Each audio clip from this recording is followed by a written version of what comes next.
the remaining gold in the system. So, under the pretense of helping to end the Depression, came the 1933 gold seizure. Under the threat of imprisonment for 10 years, everyone in America was required to turn in all gold bullion to the Treasury, essentially robbing the public of what little wealth they had left. And at the end of 1933, the gold standard was abolished. If you look at a dollar bill from before 1933, it says it is redeemable in gold. You look at a dollar bill today, it says it is legal tender, which means it is backed by absolutely nothing. It is worthless paper. The only thing that gives our money value is how much of it is in circulation. Therefore, the power to regulate the money supply is also the power to regulate its value, which is also the power to bring entire economies and societies to its knees.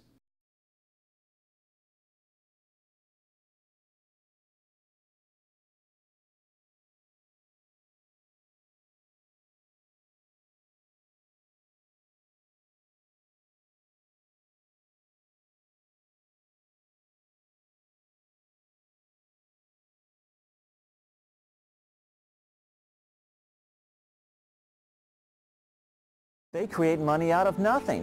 What a scam. They have so much money, they don't care about money. All they care about is power. All they care about is being able to control the political situation so it goes their way. After a man has far more money than he possibly can spend for pleasures, what is left to excite him? For those with a ruling class mentality, the answer is power, raw power over other human beings. Money can buy such power only to a point. Beyond that, politics is the sport, and world politics is the ultimate game.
On the outskirts of the national capital today, black limousines with darkened windows converged on a hotel where private security guards imposed ironclad control.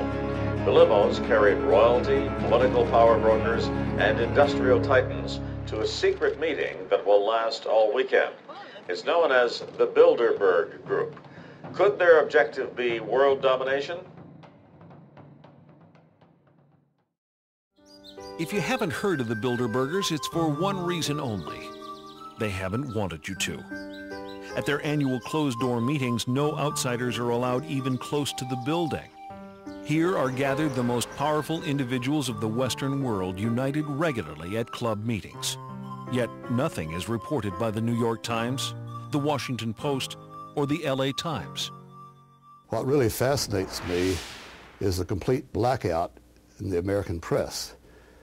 For more than 20 years, I've gone down to the press club every day. I check the wires in their library, mingle with other paper boys, and I asked them the question many times, why, when if 120 film stars or 120 NFL football players met behind locked and guarded doors at a remote location for 3 days, you'd try very hard to penetrate and find out what those movie stars or football players are doing. Well, I have no curiosity at all when 120 of the world's most powerful financial leaders and political leaders meet for 3 days in a remote location behind armed guards in a complete blackout. Well, no curiosity. The people who call conspiracy theorists are not are not the conspiracy theorists themselves. We're talking about facts here. The Bilderberg Group does exist. The Federal Reserve does exist. The people who are members of the Bilderberg Group are also the people who do control the Federal Reserve. These are all facts. In 1954, the elite of the planet met in secret at the Bilderberg Hotel in Oosterbeek, Holland. The Bilderberg Group would later admit that their mission was the formation of the EU. Once the EU was established, under the guise of trade deals, a North American Union and Asian Union would be formed. The three interlocking superstates formed the core of the global government, while the United Nations would serve as a world regulatory and enforcement body over the Third World subregions. The Bilderberg Group consists of the heads of all of the managing roundtable groups that steer individual countries. Picture the elite power structure of the world as a giant pyramid, with only the elite of the elite at the tip top of the capstone. The group has been so secretive that until the mid-1980s, the controlled corporate media denied its existence.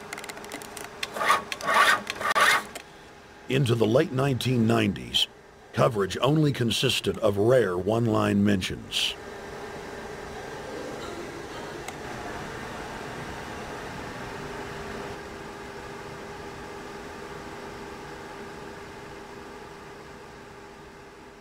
With the rise of the alternative media, their stranglehold on information has begun to slip.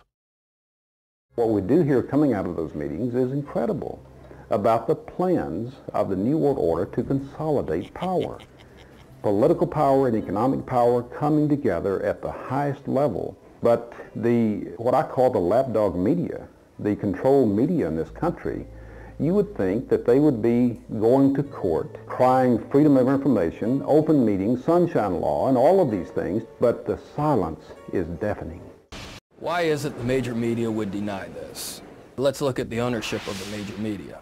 Let's look at the roster of, say, the Bilderberg meeting. Katharine Graham owns the Washington Post. Katharine Graham has been to the Bilderbergers. Conrad Black, one of the largest media barons in Canada and Europe, has not only been to these meetings, but he has hosted the meeting just a few years ago. Every year they meet in secret, and there is an absolute news blackout.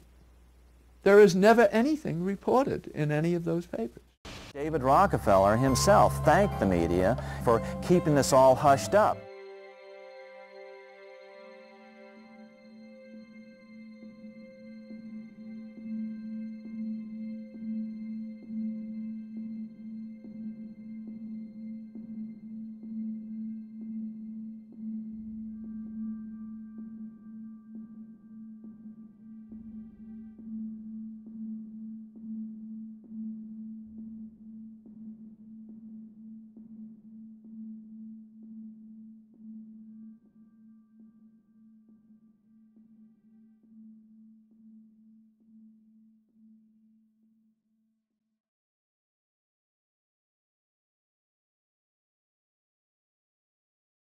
First heard about Bilderberg in 1975, and I said, I don't believe it. That's not possible. Who in hell's Bilderberg? I spent 20 happy years with metropolitan newspapers. All the wires are clicking at my ear. That could not happen without me knowing about it. And the thing that first impressed me most was columns in 1957 by the late, great Westbrook Pegler, widely syndicated columnist. He wrote 2 lengthy columns about how approximately 100 leaders of international finance, heads of state, high public officials were meeting behind armed guards and closed doors on Jekyll Island, sealed off.